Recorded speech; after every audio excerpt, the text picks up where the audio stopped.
Ayat, come here. Yes, Didi.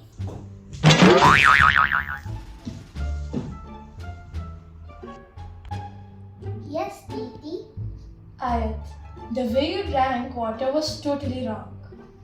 Didi, I was so thirsty. Yes, but our Prophet Mohammad has taught us 6 sunnahs about drinking water. The first sunnah is always sit down and drink. Secondly, start with Bismillah. Bismillah. Third, look at the water before drinking.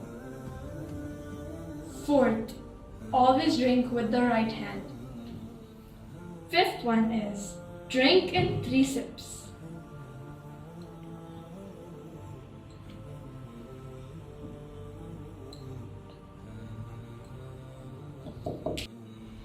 And the last sunnah is always finish with Alhamdulillah. Alhamdulillah.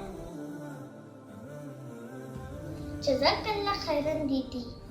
Inshallah, I will follow the 6 sunnahs what our Prophet Muhammad said. وإياكم آيات.